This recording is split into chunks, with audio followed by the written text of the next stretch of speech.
Radharasudanidhi, verse 175, continuing.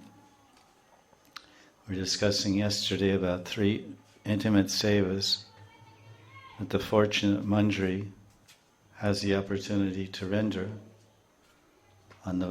inside the kunja directly after Radha and Krishna completed their most intimate and fulfilling exchanges. And at that particular necessary time, the Manjaris will render the vital service of collecting and gathering Radharani's hair and rebraiding it so she looks very smart and pretty, and collecting all the pearls that have been scattered here and there in the kunja from her broken pearl necklace and expertly restringing that necklace with their agile, nimble, quick, and expert little Manjari fingers of a 12-year-old girl. And then the third service is applying the Kasturi Bindu Tilak. When we discussed these 3 personal services, we mentioned how these are all sevas. Keeps the flies away. Somehow. It's not so nice. 3 personal services that the Manjari renders with her fingers, hands, working senses, karmendriya, to be technical. And we're discussing some of the details of Kasturi Tilakam, which is line 3. Kadava Kasturiyas Tilakam api bhuyo rachayata. And we were mentioning how Krishna, Radharani wears this Kasturi Tilak, applied by her faithful, loyal, and expert maidservant, for various purposes, to signify that Krishna belongs to her, because she has full possession over Krishna. Copyright Srimati Radharani, all rights reserved. Copyright 240 years ago, Krishna was copyrighted by Radharani. Just a joke. At any rate, not so good either. But the idea is that Radharani feels that way and Krishna submits to that, and he's fully controlled by Prem Vashibhut. Prem Vashibhut Radharani, this is her Pachi's gun, her 25th outstanding and sterling superlative quality of Radharani, that she fully controls Krishna by her unlimited, ever-expansive, ever-new and fresh offering of her loving presence.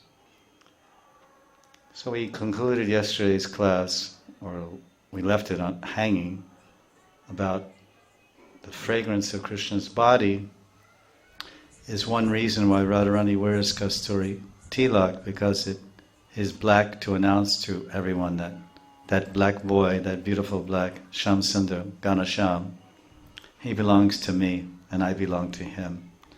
And I've conquered him, so I'm putting his color on my forehead, like a victory flag raised above a castle. When you conquer an enemy king, you raise your flag above his castle to proclaim throughout the valley and all the surrounding areas. Everyone looks, oh, that is not the coat of armor. That is not the distinguishing signs of our king, because he was deposed or defeated by another king. And then we said that it reminds Radharani of Krishna's body. Not only color, but fragrance. Gandha, Sugandha. Krishna smells beautifully in all parts of his body, and the specific details of which the navel smells one way, the arms smell one way, the chest, the back, it's all described in Govinda Lilamrita. I can't recall exactly. But in general it's described that Krishna's divine form resembles, although it's transcendental and incomparable. It's what they call Atulya Sugandha. It's incomparable fragrance of his body, Krishna's body, divine form, is somewhat like musk, what we call musk or kasturi, and aguru. aguru, and chandan and camphor, sandalwood and camphor, kapoor. And so I ended on a question. I said, why, which I'll ask again and answer, why does Krishna's body smell like these 4 fragrances? Why does Krishna's body smell like musk and aguru, chandan and kapoor? Because, like everything Krishna does, it's perfect. Om Purnamidam Purnamidam Purnamidachyate. Krishna is perfect. Everything about him is perfect. His name is perfect. His leelas are perfect. His dham is perfect.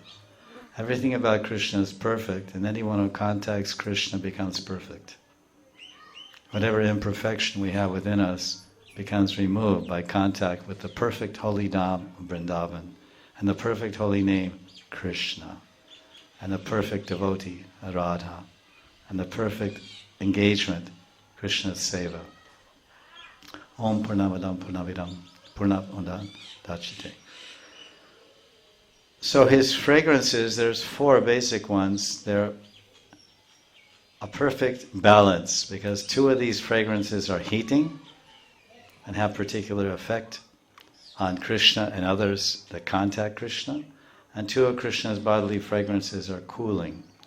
So the 2 fragrances are 2 gandhas, gandha, sugandhi, to make Krishna. 2 of them are heating, and 2 of them are cooling, because these are the 2 opposites we have in this world, and something in between, heating and cooling. So Krishna's body smells like aguru and kasturi, or musk, and these are heating. These are heating aromas, heating fragrances, and heating oils. Specifically, they are considered to be stimulating and enchanting and maddening. And these particular oils are very costly. And then and now, they're very rare, dear, and costly. Aguru and kasturi are known to have an aphrodisiac effect, which means they stimulate the partner with desires, interested desires, let's say, attraction. So if you want to buy aguru oil, which is highly purchased by those people that sell oil, because they have a lot of money, and 10 grams of that oil costs 80,000 rupees. You know, those little bottles you offer the deities. So if you want to become enchanting, it's costly. Better just blink your eye and smile. Women just blink their eye and smile. It's a lot cheaper. It does the trick. You're all married, or you were, or will be, or don't want to be, or want to be. or pray never to be again. Either one. These are the 5 or 6 options open. And so Krishna, he's got it all, and he knows exactly what to put on his body to accomplish his purposes, let's say. And 2 of his oils are cooling, because after all that heating up and all those enchanting and romantic activities, you need to cool down your radiator and cool down your engine. So then his body also smells like camphor and sandalwood. So this is the perfect balance. 2 of his natural bodily fragrances are stimulating, heating, and enchanting and captivating. And the other 2, obviously, anyone can figure that out, but the other 2 are cooling, pacifying, and relaxing. It's amazing. Everything about Krishna is totally vidagdha, amazing and clever and chamatkar. It's wonderful. You're with Krishna and you embrace Krishna, and and then at that time you smell all these stimulating, enchanting fragrances, which induces you and induces Krishna to go on further and further in loving intimacies of various variegated exchanges. Then afterwards, when you want to relax or just ride the mellow after the glorious engagement, then Krishna's body, it increases this natural emanation of this sandalwood and camphor.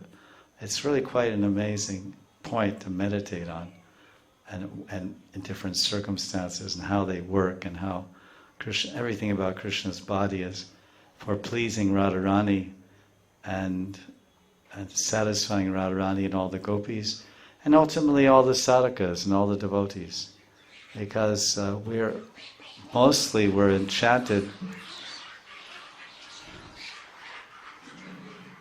and captivated by Krishna's holy name. Every one of us here has been trapped by this sound of Krishna. Krishna has sound, and he has form, and he has touch and taste, and so sound and taste have pretty much captivated us quite a bit. Anyone heard of Jagannath Mahaprasadam? Radharaman Mahaprasadam? Or Radhasham Sundar's Burfi? Or like Sandesh? Very rare. And you can go all over Delhi, you won't find Sandesh. It's not available. That particular sweet, which is so common in ISKCON temples, it's a Bengali sweet, but it's difficult to make, and it requires all pure ingredients. You can't adulterate it and fake it out with something else. So if you ever want Sandesh, the only place you can get it in Vrindavan is that's Krishna Balaram temple, by the way. What to speak of Burfi. What they call Burfi in all the shops is something different. You can figure out what it is when you taste it. So that's why Radharani wears Kasturi Tilak, to remind her of Krishna and to remember the fragrance of Krishna's body, because we all know, and it's not less with them, it's even more with Radha and Krishna, that particular sense experiences, they open up memories, and they open up reminiscences, pleasant or unpleasant, sense or taste. Like someone may cook something, and then they give it to you, and say, "Oh, what is this?" And because it reminds you of bygone days when you ate Italian food 40 years ago, and there's rosemary and thyme or whatever all they use in those things, oregano, I think. And then, just that taste and smell takes your memory to the whole place and the whole thing. So Radharani, when she smells this Kasturi Tilak on her forehead, so adeptly and perfectly applied by her attentive, loving Manjari, then she drifts off into sweet reverie. Sham Sundar, Ganasham. And then she remembers him in different circumstances and places, and everything is so wonderful about the ornamentation and shrinkar and decoration of Radharani. So it appears on the surface, verse 175 of Radharasa Nityas, it's very matter of fact. It's what's the big deal? But the big deal is everything inside and what it represents and what it means.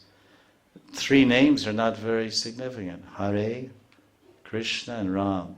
Millions of Indians have these names, or at least Ram and Krishna. And some, not very often, but some ladies are called Hara or whatever. Hara, thinking that they're named after Durga or something. Shakti. But then what is the meaning? What is the mantra art? The meaning behind these names, and what is the lila, and what does it represent? And then it becomes oceanic and expands in so many directions. So the same thing, it seems like here's someone receiving service, here's someone doing service. Here's the 3 services.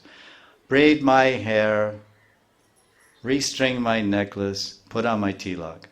Well, what's the big deal? Every day we put on tilak, every day we brush, well, not me, but some people brush their hair, and every day some ladies, whatever, they put on some necklace or maybe string a garland. So what? But when you hear some very limited understanding or view of it, of the unlimited nature of all these things, then you say, wow, it really, there's a lot going on here. When the Manjari, because we say, it's the backing of what you're doing. It's what's behind. If it's just blank mind, behind that chanting is a blank mind and a blank heart and a blank memory, then it's what they call blanks. In track, the guy has a gun, looks like a gun, and it's a real gun, 45, 38 mm, but it just has shells and no bullet. There's a shell with a cap and gunpowder. And you put a bullet on it, then you better run and hide. Well, it just has a cap, everything but the bullet. The bullet is the part that kills you. And the cap and the gunpowder is the part that makes the noise. Boom. So they just go boom and everyone runs. So it's the backing, what's behind it. It's a blank shot. They called it a blank shot. So we're shooting blank shots. Hare, Hare Krishna, Krishna. But we're not, don't mind, I'm at Vishaka's party. She's a joker. So it comes in our family. I often make the joke that everyone in America is born with one funny bone, but I'm born with two. This thing, if you hit it, make you, oh, it hurts like anything if you hit this corner of your elbow. Actually, everybody has two, but it's a joke. So, this is shooting blanks. They're not hitting the target. They're not hitting the heart of Krishna. What is the target of our chanting of Krishna's name? It's Krishna's heart. We want to awaken his heart, attract his heart, melt his heart, bring his heart to our heart, merge our heart in Krishna's heart. Hare Krishna, shopping list. Hare Krishna, oh husband. Hare Krishna, wife. Hare Krishna, oh this is what he said. Hare Krishna, she said that. Hare Krishna, Krishna. And so many other things, so many blanks.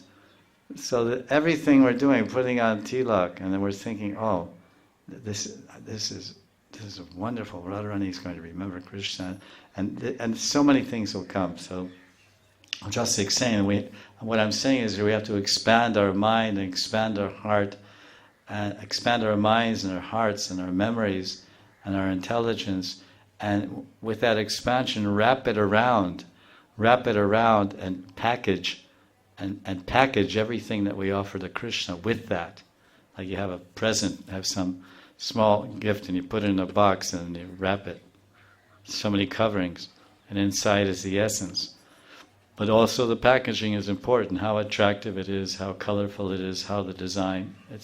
It's also contributive to the overall effect of receiving the gift. Oh, here's a gift. Oh, it's so boring.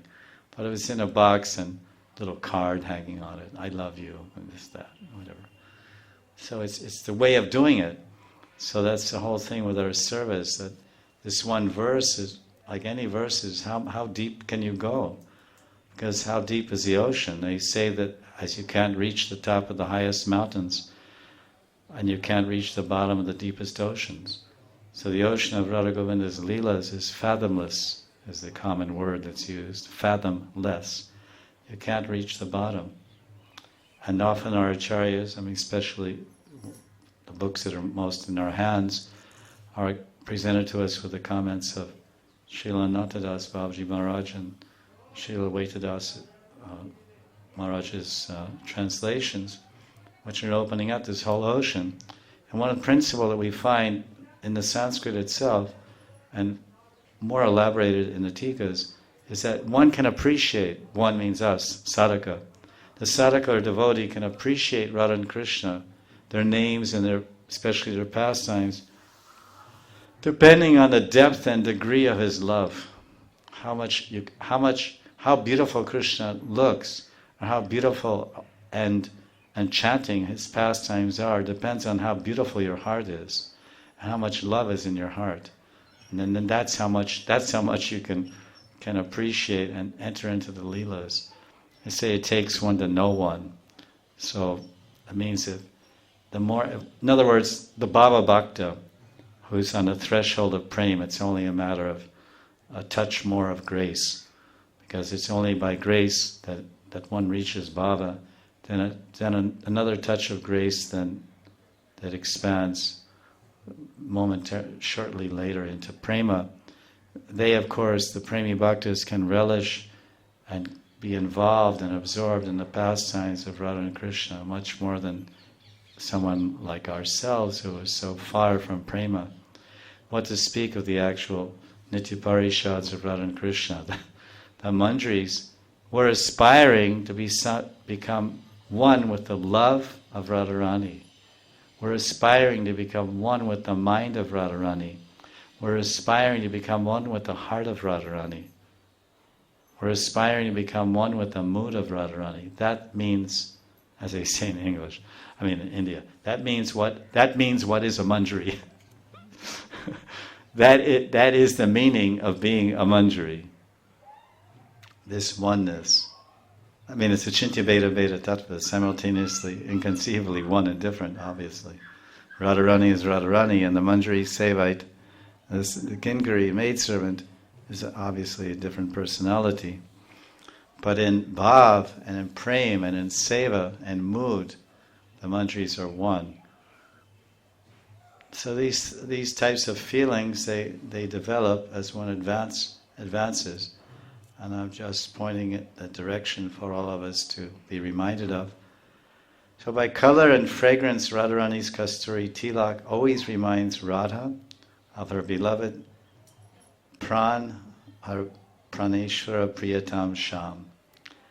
And the fortunate Manjari gets the seva of reapplying this very, very important Kasturi Tilak on Radharani's forehead after it has melted away during the heat of Yugal's love encounters. So that's the conclusion of line 3, and this is line 4 of verse 175. Let's see. I should be more conscious of this. Nikunjantar vate navarati rane yavatamane. That Yavatamane, Radha, that jewel of teenagers, that beautiful crest jewel of all young teenage girls. She's 14. She is telling here that she's Navarati Rane. She's Rite. It says, when can I, after she's concluded her erotic pastimes, Antar, of course, means inside the Nikunja. So here in this verse, it tells the place of the seva. Where is this going on? Is it on the terrace? Because in the previous verse, we discussed about fanning Radharani. They were on the veranda, Alinde Kalindi, Navalata Mandir. On the Alinde, on the veranda of the kunja made of creepers or latas. They had come outside. So they were outside. But here they're inside, Antar. Nikunja Antar. So there's the Manjari. She's right there. Now we know who and what. My analysis questions. Who's acting here in this verse? Why are they acting? Because that's their seva, and it's Radha and Krishna. And where is the question, and when it was not conclusive. We discussed when could be Ratri Lila, or it could be Madhyan Lila, these type of pastimes, and sevas. So where it's not telling. The previous verse said, Kalindi Kule Kalindi, on the banks of the Yamuna. So it said very specifically, on the banks of the Yamuna, on the veranda of a powerhouse made of creepers, my service was rendered there. And here it's saying, where will I render this service? Where am I meditating when I read this verse? Where am I directed to? Where am I being directed to? What location, what direction, what place? And we're not told specifically, but we are told that it's inside a kunja, Nikunjantar. Nikunjantar, Vrite Navarati, Rane Yavatamane. And in that kunj, as in old days in the palaces were illuminated by jewels inset in the columns. There'd be stone columns in Dwarka, but inset in those columns were so many jewels. This is what the proverbial glory of India that they often talk about.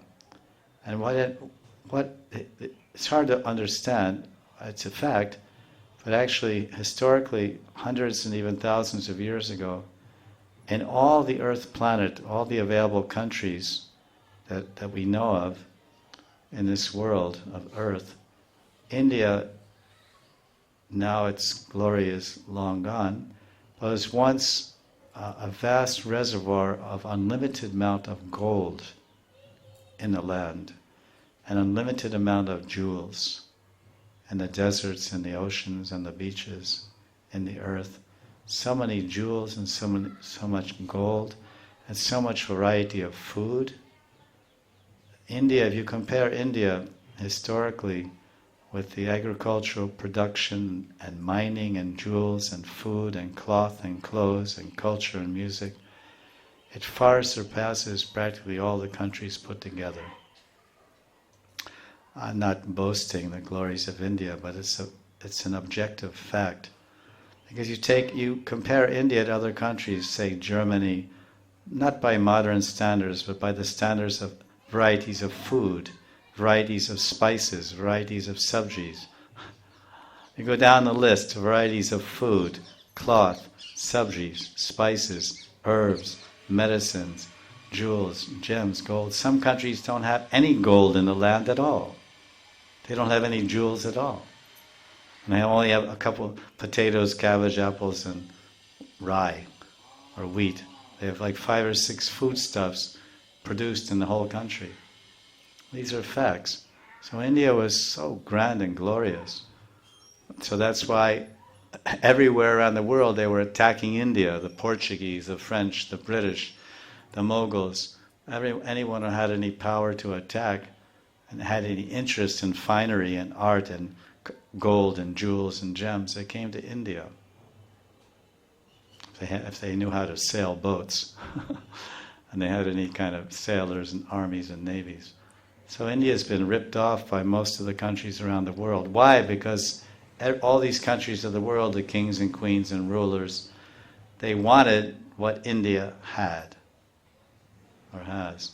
So therefore, the columns were inset with so many jewels, and that's how everyone found their way around. There was no electricity bills and no wiring.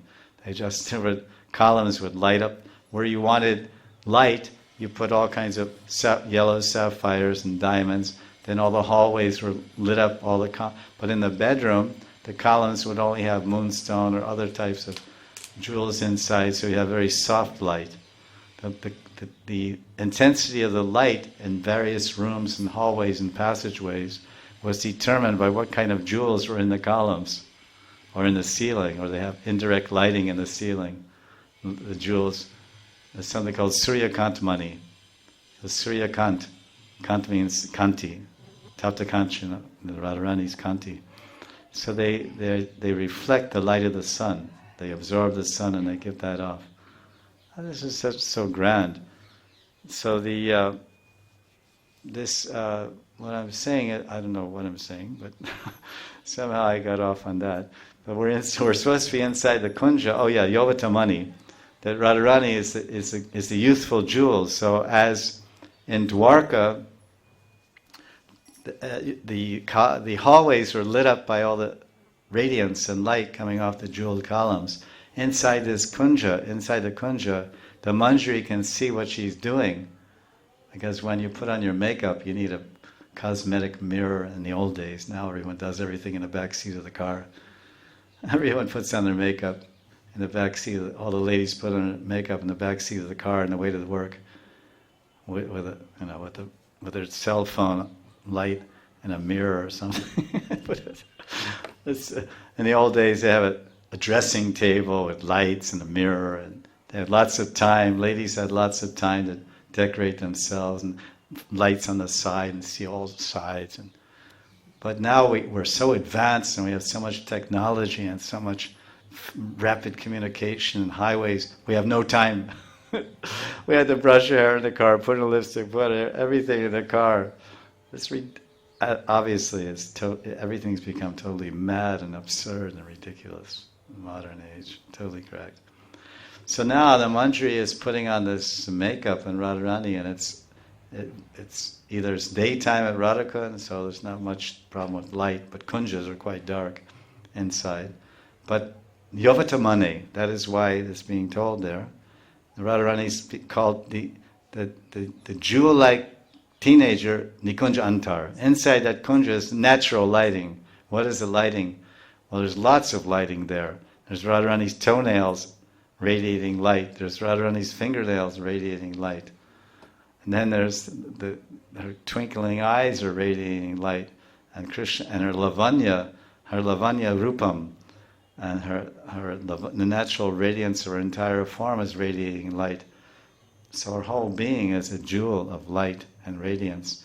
So the Manjari doesn't have any problem seeing Radharani's face and applying the Kasturi tilak. So where we're found out that this is the Leela Stali, and who's there, we have already described that who's there is, there's three of us.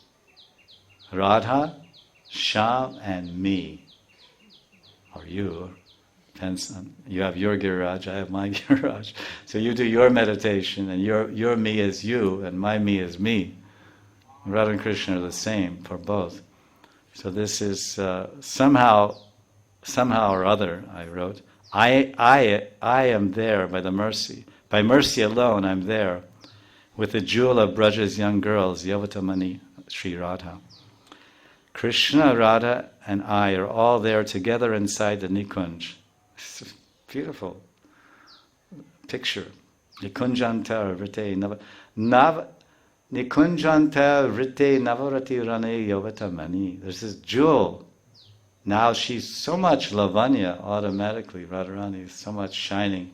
And everyone knows when they feel healthy, they feel happy, and what to speak of your ecstasy, you really radiate. You really radiate. They say the glow of health. There's the glow of health, there's the glow of meditation, there's the glow, I mean like jyoti, glow, radiance. The glow of health, the glow of meditation, and there's the glow of love, which is the ultimate radiance. So when someone's in love, or what to speak of at that pinnacle of loving exchanges, and right after, within moments after that, the Manjari is right there. Welcome, swagatam. You're certainly welcome. Seva karo.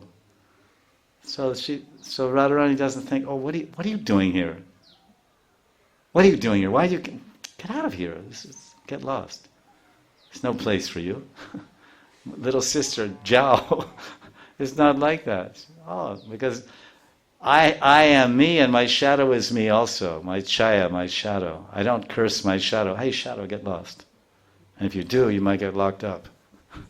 I think you're crazy. You walk down the street talking to your shadow, you might be in trouble. So the Manjaris are like Radharani's shadow, and so you don't jump if you see your shadow. Oh, what's that? So Radharani is quite at ease with her Manjaris. She's quite at ease and relaxed. As I mentioned earlier, Paryanka stapitam vastra vachaditam. That it says kvachit. Kvachit means sometimes. Sometimes Radharani sits me on the bed. Paryanka stapitam. She places me or fixes me, sits me on the bed and pulls me under the covers with her and Krishna. This is Radharasa Sudhanidhi. Now if that isn't the ultimate of intimacies, at the ultimate of intimate moments, nothing is. You sit your little sister on the bed when you're with your lover and pull her under the bed and cover her with the covers, cover your little sister and you and your lover. This is definitely only in the spiritual world. Never ever happened before in the material world, doesn't happen now, and never will happen in the future. That's why it's, wow, what is this? This is special. This is special mercy for Manjaris. Subal and Sridham, although they may be in this Priyanarma Sakha category of assisting and nourishing Krishna's Madhurya Leelas with the gopis to some extent and very intimate extent, not to that extent, no matter how glorious and grand it is to be a Priyanarma Sakha of Krishna. like Subal and Sridham. They won't go. They can't go that far. No thanks. Application denied. They can't enter. So this is intimacy. Nikunjantar. There they are. Where are you? You're right there. Just after the Radha Krishna's conjugal intimacies, the divine playful pair are relaxing, and I am serving them so closely, so intimately. Nikunja antar vritte. So this is a very beautiful verse, and our commentators have given us a lila to cement these beautiful sevas in our mind for time eternity. Because we like stories, we like leelas, we're Kali Yuga people, we like stories. So this is a story behind these sevas to give it all a full shape, a full picture. As they say, a picture is worth 1,000 words. You see a beautiful painting, maybe conveying a particular leela that you could never really describe, but as you look at that painting of Krishna's leela with Radha, your own heart and mind will give unlimited descriptions, which are much more satisfying than anyone could tell you if they were to describe what's being depicted in that painting before your eyes. So this is the attempt of the merciful, benign commentators to bring us deep into the realm of memory and Leela Smaran, which is the very sum and substance of Raganuga Bhakti, Smaran, Leela Smaran, and Seva. So we've heard about the Sevas and the particulars of the Seva. Now let's just sit back and think that we're in our Manjari Swarup and we're right there, because there is now. Now is eternal. Every pastime of Krishna is eternally happening.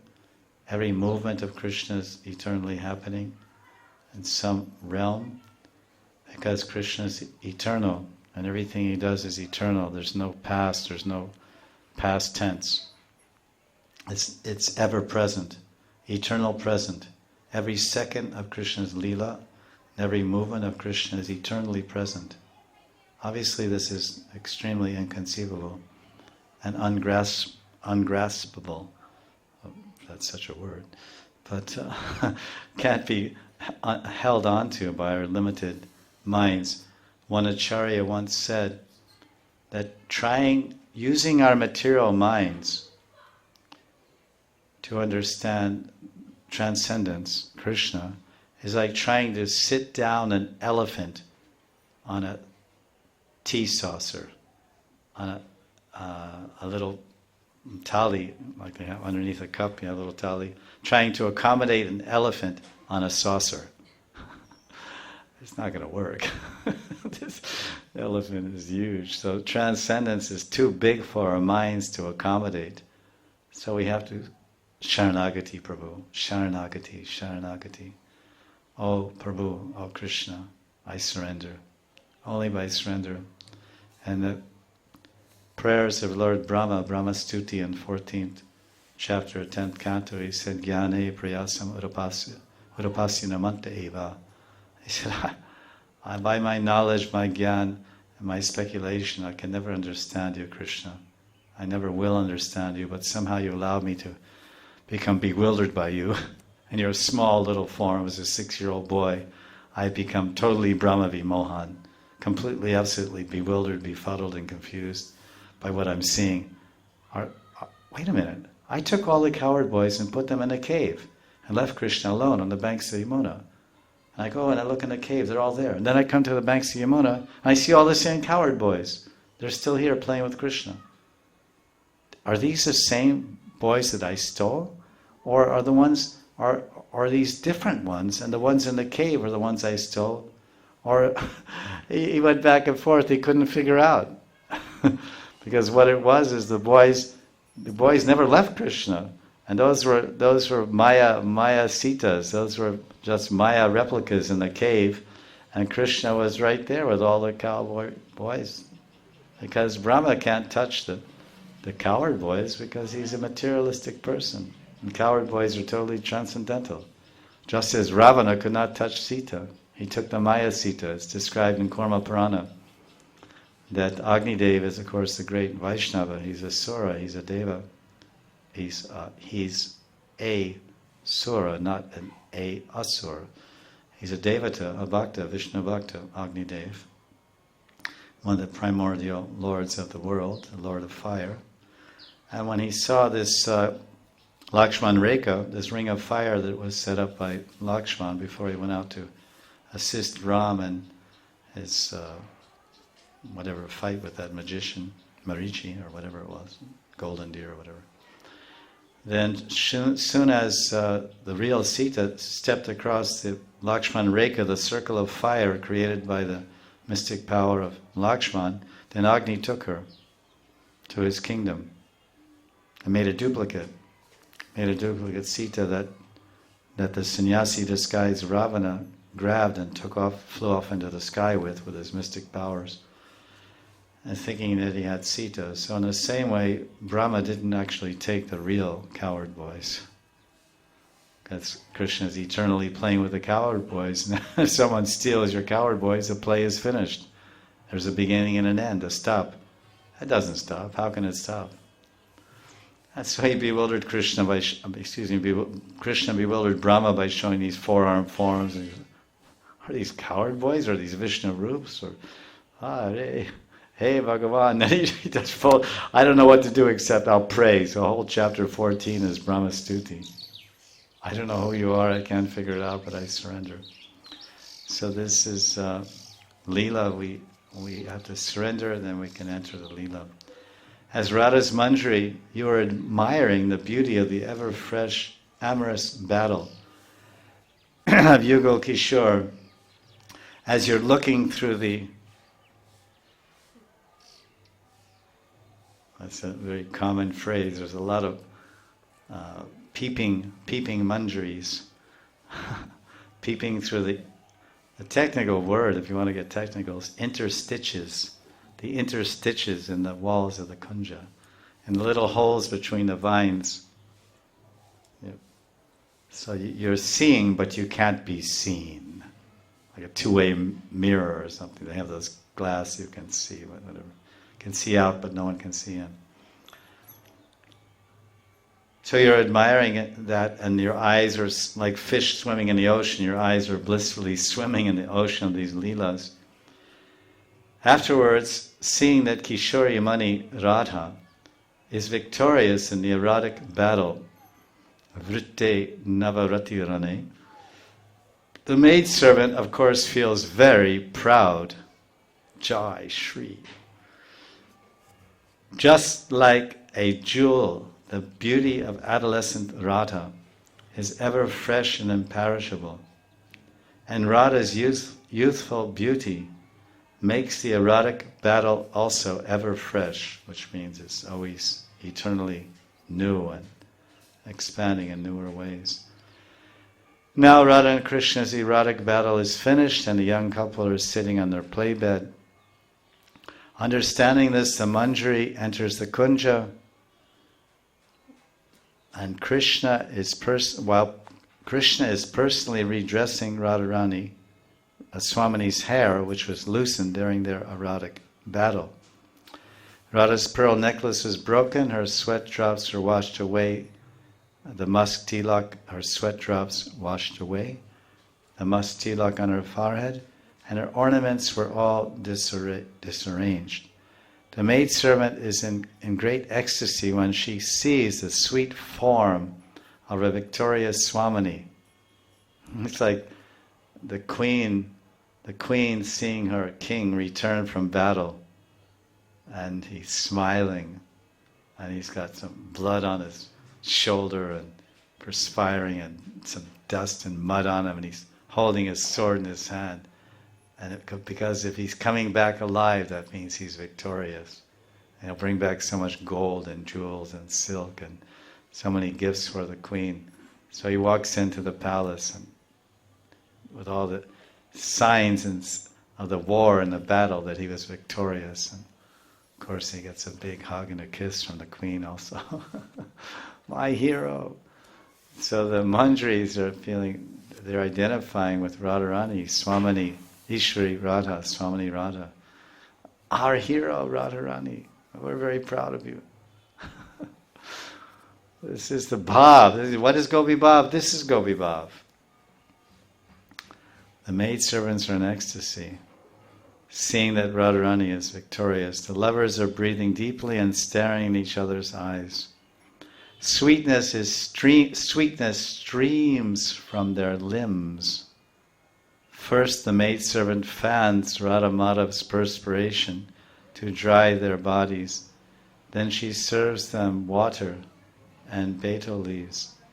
Then she rearranges Radharani's loosened hair and twines her braid with a fresh jasmine garland. And she collects the pearls from Radha's necklace that were strewn all over the conch after Shyam broke it during their love sports and restrings it. And she applies fresh tilak of musk on Swamini's forehead to replace the tilak washed away by her profuse perspiration. In these wonderful, intimate ways, the supremely fortunate Manjari serves her Praneshwari Shri Radha. So this is a beautiful glimpse into the spiritual world, the dynamic, blissful, intimate, inconceivably intimate and personal world of seva, loving seva and reciprocation with Radha and Krishna, and the topmost possible ecstasy and stairati of Madhurarati. And although it's never ever been given before for millions of years, Charam Charat, Chaitanya Mahaprabhu has given this, come in this age, knowing full well where this age would go, and what direction the men and women of this age would go to, and what would become the mainstay of their very lives, and everyone this age is, as everyone knows too well, is totally preoccupied with man-woman exchanges and intimacies. It's nothing else in anyone's mind practically. So in materially, this is considered a very degraded mentality to always be thinking of enjoying these type of man-woman engagements. So here, the Gaudiya Vaishnavism, Lord Chaitanya came, Namo Mahavaranyaya Krishna Prema Pradayate. Come out of all this. This is iron. This is all black. Come to the golden realm. And there's a very analogy as used by Krishna's Kaviraj, man-woman dealings and what to speak of. You know, we hear even in Vrindavan there are men that are having, men or ladies, whatever, multiple relationships, intimate relationships without any marriage, and very common event outside of Vrindavan in big cities around the world, no doubt, becoming more and more common even in India, but in Vrindavan no less. That's really the ultimate end. And going on, it's obviously the height of degradation. But in the middle of this age, of all ages, when things are most degraded in that particular category of men and women, Lord Chaitanya has come to give the most intimate type of devotion, most intimate type of sadhana, most intimate type of meditation. It's really inconceivable. How and why? And because Krishna realizes, and Gauranga, of course, is Krishna, that only this and nothing short of this will take one out of that. Only by embracing the golden avatar, Gauranga Mahaprabhu, embracing the golden avatar and taking up his golden path of Manjari Srup Bhajan and Raganuga Bhakti, will one ever get out of this dark, iron-like age of Kali. It's the age of Kali. It's totally black. And Krishna's Kaviraj and Chaitanya Charitamrita says that this prema, this Ujjvala prema, this Shringarati, this erotic loving relationship, it's erotic, it's eroticism. We basically, as I mentioned, one of the first classes, Gaudiya Vaishnava is a worshipper of eroticism. What? No, we go to church on Sunday and we say them. We open our book and we say the mass, and we say prayers. We give 50 rupees and we come home, watch TV and go to the football game, and it's nice. But this is not Gaudiya Dharma, Gaudiya Vaishnava Dharma. It's something inexplicable. It's very mysterious, very secret, very rare, and inaccessible to practically everyone in this world. Somehow, some or other, the most fallen Jagai and Madhais around the world, not everyone of course, not speaking of many people here, but many fallen Jagais and Madhais, very degraded ladies and gentlemen, have somehow been attracted to Gauranga's mercy. And Krishna's Kaviraj says, this prema is like gold. And this love, so-called material love, man-woman love, lust, whatever you want to call it, as grand and glorious and moral and legal and dharmic it may be, is still, which is good of course, which is still nothing but iron. It's simply not very valuable and not very desirable. Everyone would rather have gold than iron. So as they say, we're trying for the gold. Go for the gold medal. That's first place, I think, in the Olympics. You get the gold medal, then silver, copper, or something. So we're going for the gold by the mercy of the golden avatar. He came to teach. He's a Prem avatar. What Prem? What type of Prem? Oh, the love of Gopal for Yashoda. It's so nice. No, sorry. Lord Chaitanya, the golden avatar who came, the Prem avatar, he's Prem Purushottam, he came to give eroticism, divine eroticism. Oh, shh, don't, be quiet. This is a fact. If you go go a little bit deep, for 5 seconds, what type of immorality is this? What kind of, what is this religion you've gotten into? Do you know what you've gotten into? It's highly dangerous.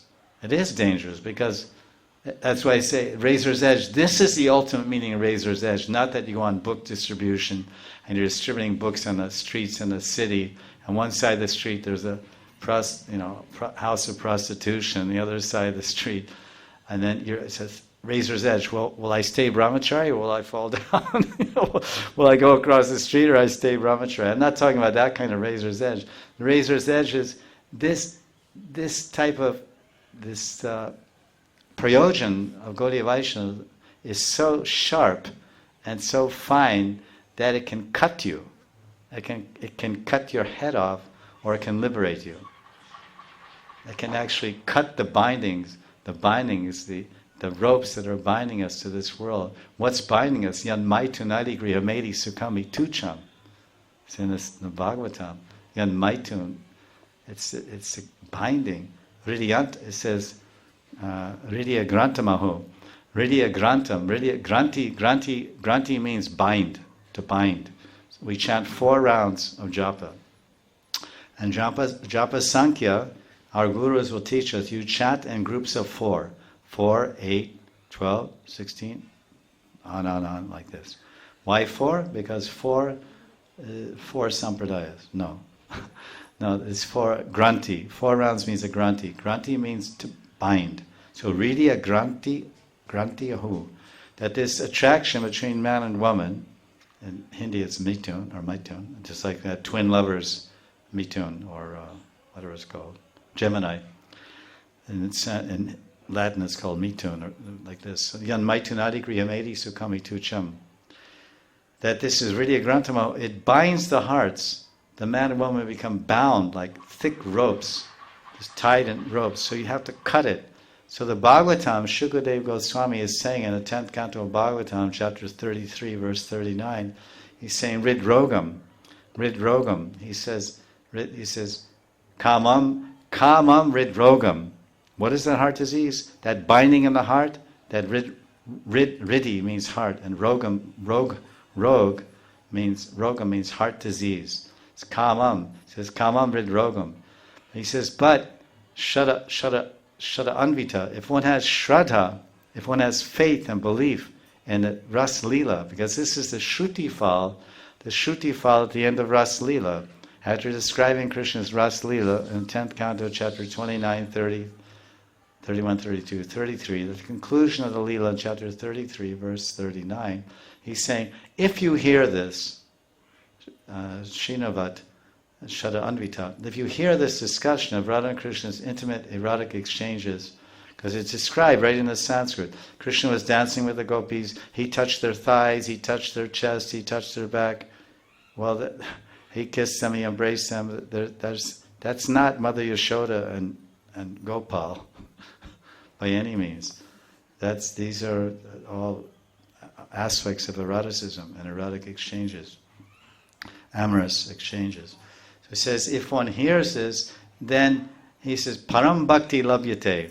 First he says, Param Bhakti Labhyate Ridrogam Kamam Achirini Virunoti. He says that first, that's the razor's edge. We have material eroticism, which is so aspired for and glorified in movies and music and drama and written about and aspired for by the modern man. And then we have transcendental eroticism.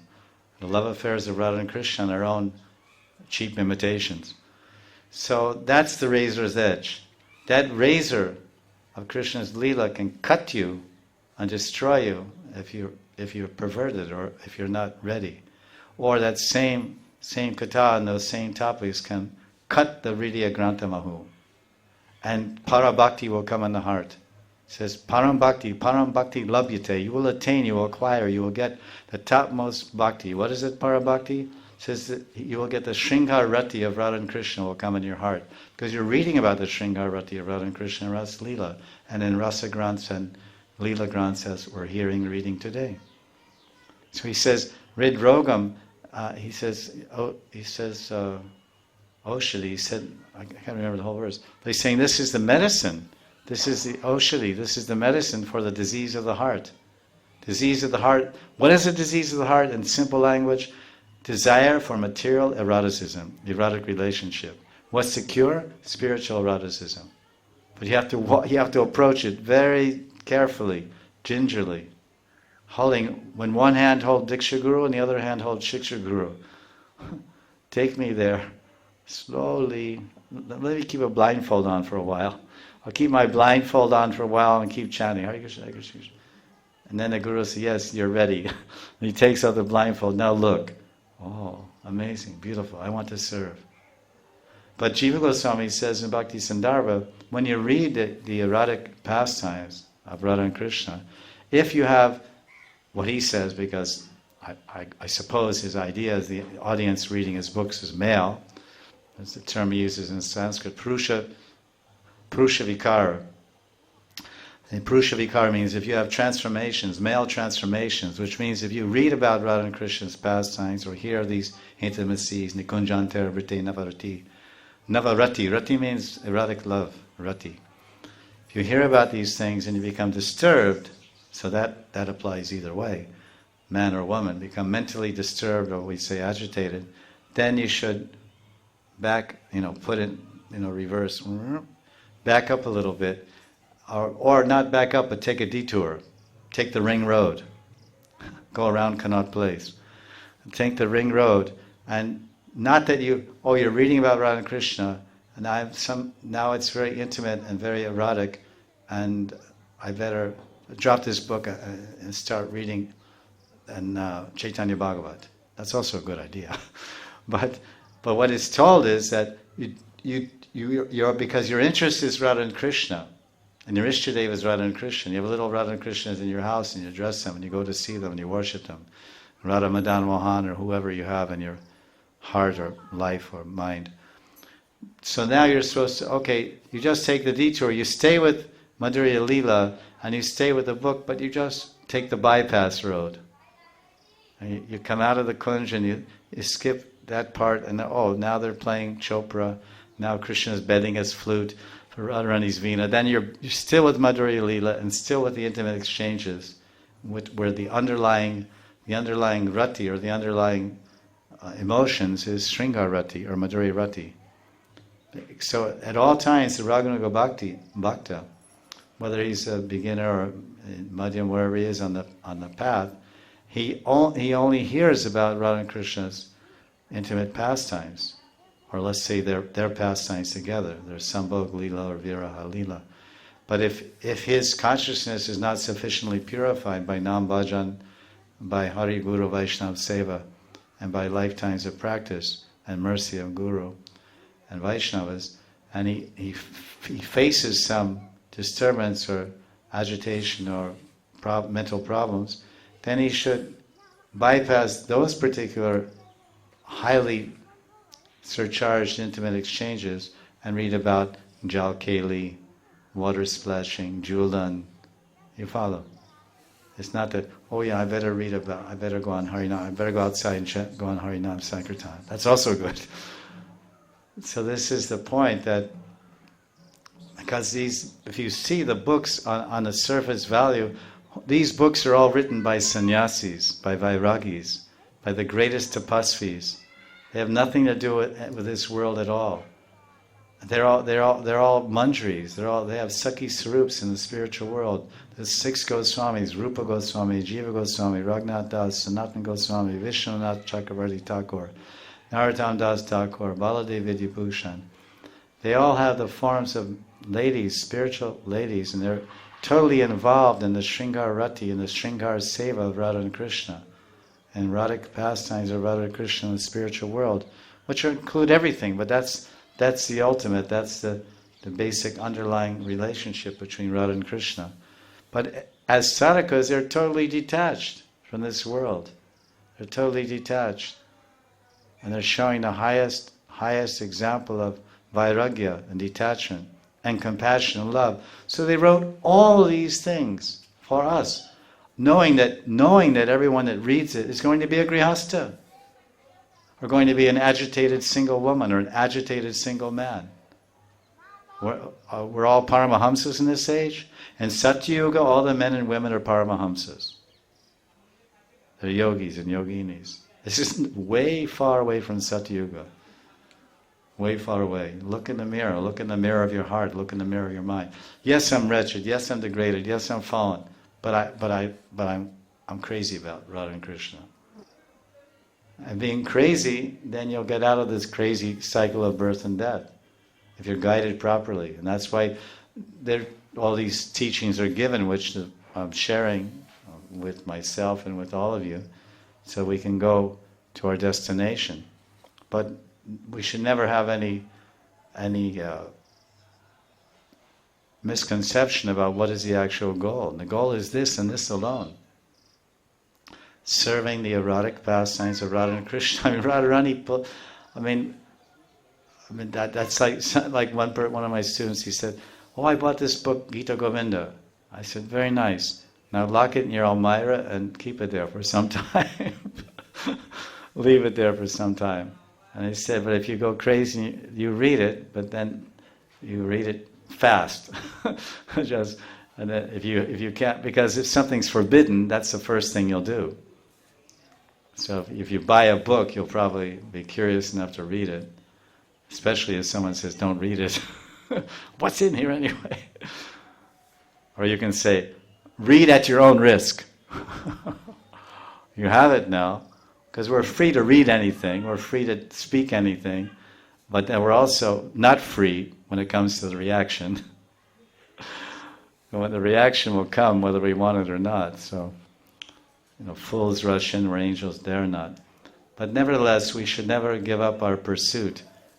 I believe everyone sitting in front of me calls themselves a worshipper of Radha and Krishna. Is that right? And that means we want to develop love for Radha and Krishna. And who are Radha and Krishna? They're the supreme transcendental erotic lovers. That's a fact.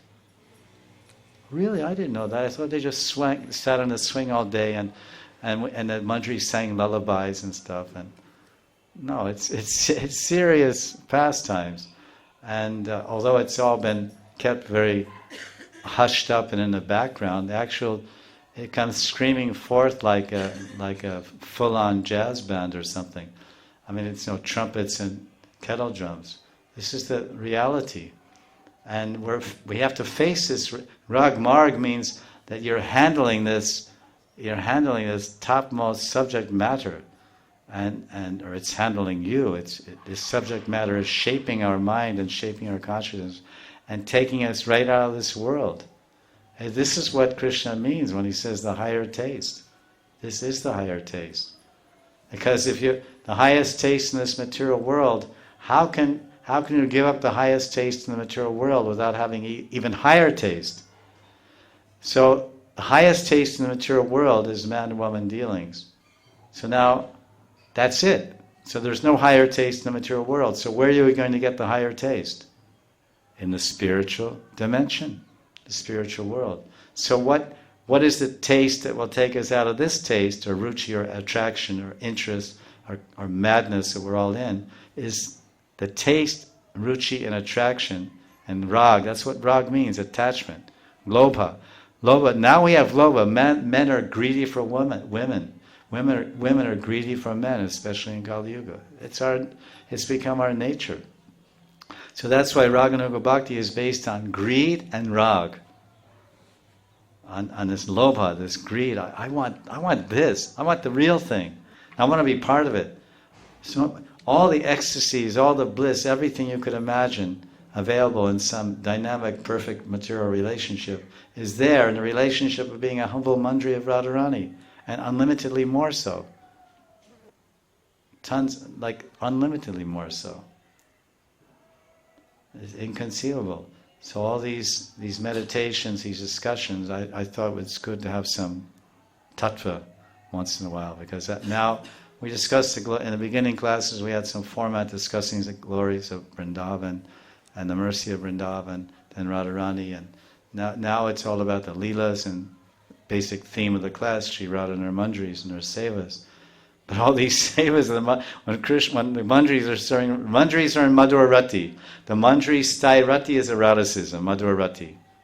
That's what it means. That's what Gaudiya Vaishnava means. And it means serving the erotic pastimes of Radha and Krishna in erotic settings like the kunjas. It's like, So obviously many people say, don't listen to these classes, these aren't for you. There's only 10, 20, 15 people here. So you're interested, you're curious, you're coming year after year.